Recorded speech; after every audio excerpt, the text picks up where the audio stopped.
Pag-uusapan natin ngayon, ito po, no, formal na pong hindi na po nagpahayag po ang Office of the Vice President. Hindi na po nila itutuloy ang paghingi ng confidential fund.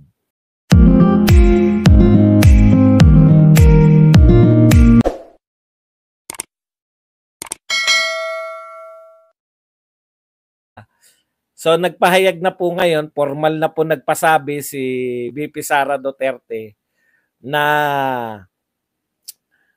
siya po ay iwi-withdraw niya na o hindi na po nila itutuloy, no, yung paghingi ng confidential fund dito po sa Senado at sa buong Kongreso. So winidraw na nila, kaya yung mga nakahandang question ni Pimentel na na preempt wala na kasi nag-withdraw na Ano pa pag-uusapan yung confidential fund?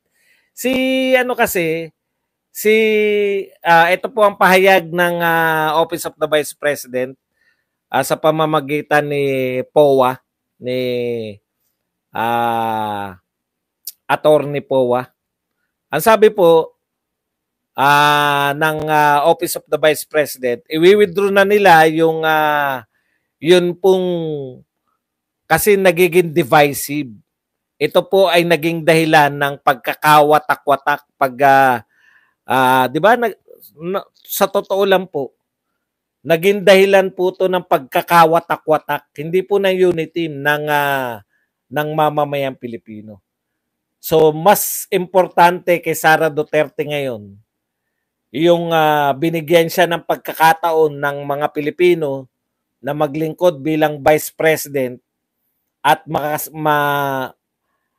dahil pangalawa siya sa pinakamataas na pinuno, ay mag-contribute siya hindi sa pagkakawatak-watak. Kasi alam niyo po, sa totoo lang, yan yung sinasabi ko sa inyo no?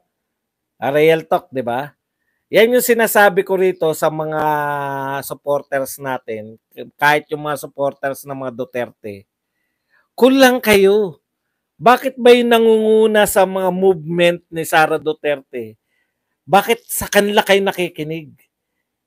No? Sa mga Duterte kayo makinig kasi meron silang mga hakbang na hindi natin kayang isipin. Ngayon po, miski yung mga kalaban nila sa Senado, pwera si Risa, syempre, hindi pa nagsisink in sa kanya yun. Mahirap mag-sink in yung walang sisink inan. Okay. Tignan niyo po si Pimentel. Wala siya nagawa kasi matalino si Pimentel Gusto niya mang barin no, nalaman niya na ang gusto kasi ni Pimentel na nagulat sila no? Ang gusto niya na mapahiya yung Vice President, narito kayo madam. Ano ba, gusto niyo pa ba talaga? Kasi yung iba ayaw na binasa ni yung sulat, yung note mula kay BP Sara na hindi na nila ipopursue yung paghingi ng confidential fund. Tapos. 'Di ba? Tignan niyo yung impact nun sa mamamayang Pilipino. Nakukuha niyo po. Ako, blindsided ako ron. Hindi ko alam na ganyan yung gagawin ni Sara Duterte. Akala ko ngayon confrontation Ang akala ko ngayon, pag sinalang si Sara Duterte, makikilala na, mahihiwalay na yung mga talagang sumusuporta sa mga Duterte at yung mga tunay na mga kalaban. Yun yung ine-expect kong magaganap pag sinalang na yung budget ni Sara Duterte. Blindsided na naman ako. Kaya, yan yung sinasabi ko sa inyo na mas matalino sa atin yung mga Duterte. Naintindihan nyo na ngayon na wag nyong pangunahan yung mga Duterte dahil mas matalino sila sa atin. Yan po, konkreto yan. Hindi ko naisip yan. Ang akala ko ngayon, putya, ano to? Komprontasyon to. Inaabangan ko to Akala ko, putya, paano makikipaglaban yung mga magagaling na mga makaduterte dyan. Si Tolentino ang ine-expect kong magiging, kasi si Tolentino ang pinakamatalino sa mga pro Duterte. Pinakamatalino sa Tokis, ha. Iba na ganap, no? Biglang pinakalma ni Sara Duterte ang lahat. Huwag kayo kasi malilito. Yan yung sinasabi ko sa inyo, magtiwala sa mga Duterte, alam nila ang ginagawa nila, alam nila ang moves nila. Pag kayo nakinig lang dyan sa mga tokis-tokis ng mga kung sino-sino, na feeling nila mas matalino pa sila sa mga Duterte, wala mangyayari talaga. Maliligaw talaga kayo. Ako, firm ako eh. Lagi kong sinasabi, eto konkreto to. Mas matalino sa akin to mga Duterte. Supporter nila ako. Ang gagawin ko, suportahan ko sila. O, kita nyo ngayon, pigil na pigil sila. Anong gagawin nila ngayon? Anong move nila? Napigilan. Nakita nyo ba may nagrarally pa? May marami-rami nagrarally ngayon. No to confidential fund. Biglang sinabi ni BP Sara na handa silang palawigin yan eh. Handa silang patagalin yung usapin ng confidential fund kasi yan lang po ang kaisa-isa lang nabibira kay Sara Duterte. Kaisa-isa po yun. Wala pong ibang issue na may babato sila kundi yung nanapak. Wala silang ibang issue kundi tas eto na. Biglang sinabi, hindi na namin ipupurso yan. Hindi na namin itutuloy. Ano pa ngayon ang gagawin? Tapos ang ganda ng mga sinabi. No? Makukumpara nyo ngayon. Yung nagsasabi na sila nagtatanggol ng Kongreso, makikita nyo yung diferensya eh. No? Yung isang na-threaten, tignan nyo yung attitude nung hindi kami papayag. Tatayo kami. Titindig kami. Tignan nyo po yung ginagawa nun. Ano yung sinabi niya? Bakit siya tatayo at titindig? Bakit tatayo at titindig? Para ipagtanggol si Franz Castro. Pero sa pagtatanggol niya kay Franz Castro, sinibak niya sa posisyon si Gloria at si Ungab.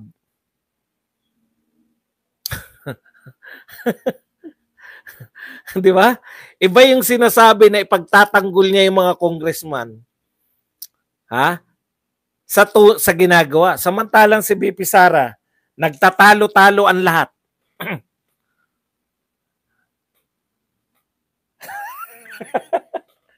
Utya, may liig pa rin ba ako? Nagtatalo-talo ang lahat. Kung dapat bang bigyan, sino yung mga pabor, sino yung against sa confidential fund. Talagang hati-hati. Tapos handang-handa na naman na magtanong tungkol sa confidential fund. Si Risa Ontiveros. Biglang nagsabi yung Office of the Vice President, hindi na namin itutuloy. Kaya yung yung mga rally nilang inihanda, yung kanilang mga kampanya na gagawin para laban sa confidential fund, wala na ngayon. Ano na gagawin natin ngayon? Mag-iisip na naman tayo. Sabi ng mga kakamping, Dilawan at mga paano tong kampanya natin laban sa confidential fund? Kita nyo ngayon, ang banat pa rin nila confidential fund. Paano na yan? Wala na tayong issue. Mag-iisip tayo. Matagal tayong mag-isip eh. Di ba? Matagal na naman sila mag-iisip. Yan yung sinasabi natin na anong tawag dyan? Sa chess match na unahan na naman sila. Handang-handa na sila eh. Una pa lang yan, yung pagsasampa nila sa confidential fund eh. Nareklamo sa Supreme Court. Blunder nga yun eh. Marami na nabubwisit doon yung pala, may sarili ng grupo si Barry. Ang lupit ng mga kasama ni Barry. Si Guanzon. Si Barry, si Guanzon, tsaka yung Shelo Magno. Napakaganda po. Ngayon, paano mo babanatan si Sara Duterte? Sasabihin nyo pa ba? Kita nyo kung gaano ka-awkward. 'Di ba? Isa lang yung sinasabi nila lahat sa social media. Ano lang ang sinasabi ng mga bumabanat kay Sara Duterte? Saan mo ginamit? 11 days, saan mo ginamit? Hanggang ngayon nga, 11 days pa rin, yung pa rin ang dala ni Riz eh. Hindi ba awkward na yun? Ha? Babanatan nyo pa rin? Hindi na nga pinurso. Para tumahimik na kayo, hindi pa rin kayo tatahimik. Hindi confidential fund ang tinututulan nyo. Ganito lang po yung atake natin dyan. Pag may kumibo pa tungkol sa confidential fund, hindi na nanghihingi pinoproblema nyo pa rin. Malalantad ngayon yung mga kakamping at mga dilawan na hindi naman talaga yung confidential fund ang problema nila. Hindi naman talaga yung ayaw nila na confidential fund. Kasi dapat purihin nila lahat ng tumututol sa confidential fund. Ano dapat ang gawin ngayon nung hindi na humingi si Sara? Dapat purihin nyo si Sara Duterte. Pero kung tutuloy nyo yung banat, dalawa lang yan. Hindi pa sila nababaan na, wag nyo naman munang banatan at inatras na. Binababaan lang yan ng ito ang natin, kampanya natin. Kala nyo matatalino yung mga tukmol na yan? Binababaan lang yan. Kaya hindi nila kaya, balita ngayon, babanat kagad sila. Wala silang kakayahang magsuri. Naghihintay pa yan, anong gagawin natin? Si Sara Duterte, inatras na. Boss, anong gagawin namin, boss? Mag-iisip pa kami muna. Tahimik lang muna kayo, mag-iisip muna kami. Matagal lang kami mag-isip. Yan po ang nangyari ngayon. No? Kawawa po yung kampanya nila kay Sara Duterte. Dahil matagal sila mag-isip. Last na pong topic. Ito po, nagulat po ako. Akala ko naman, yung standby lang, baka naman na mainit lang ang lahat, no? Kinumpirma po kanina. Thank you very much, Ricardo, sa 14.99 Australian dollars. Maraming salamat, Ricardo Buensoseco. Akala ko standby lang habang mainit pa yung issue ng China, di ba? Hindi na po pala, tinuluyan pala. At hindi po China ang hindi po pala China ang nag-withdraw. Ito po, after the government withdrew its loan application from China.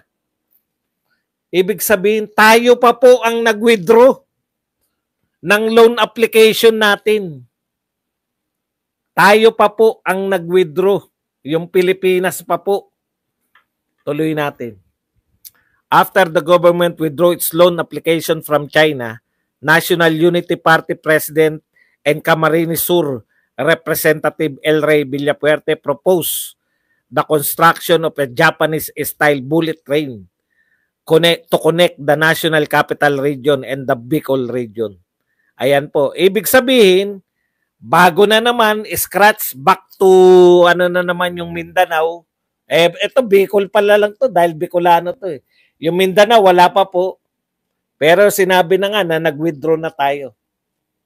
Nakakasama ng loob, no? Kasi build yan eh. 'Di ba?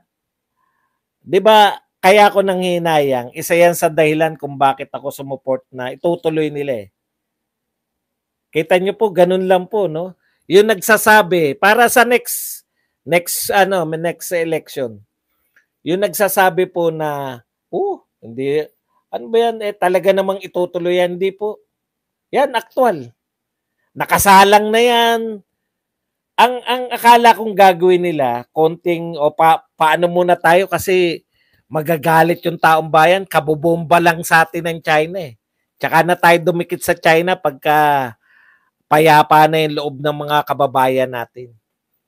Yeah? Tsaka ulit tayo manligaw. Kasi popondohan na lang ng China eh. Siyempre, pa-importante din yung China. Di ba? Gusto nyo, yung US nga pumupunta sa China. Wag nyo pong itaya lahat sa politika. Dapat iba yung pananaw natin sa politika sa ekonomiya. Kaaway natin sila sa politika, hindi na nga natin sila kaaway. Nakikipaglaban tayo sa kanila, pero yung ekonomiya natin, dahil sila yung may pera, wala pong pera yung US. Baka kala po ninyo. Ayan, nagtatampo na nga. Hindi nila mapondohan yung Ukraine. Puta, magpupondo pa sila ng ano natin, ng trend natin. Malabo yan. Japan, hindi po ako tumututol na lumapit tayo sa Japan. Sana, sana may pera pang budget yung Japan. Kasi kanila na yung, tandaan po ninyo, yung Japan, ganun po yan. Di naman po kasing luwag ng China yan na, sige, ponduhan yan. Iba't ibang bansa, meron na tayong ano, di ba? Karanasan sa China. Kasi technique ng China yan eh. Mananakop sila sa pamamagitan ng ano ng mga belt and road belt and road road and basta yun.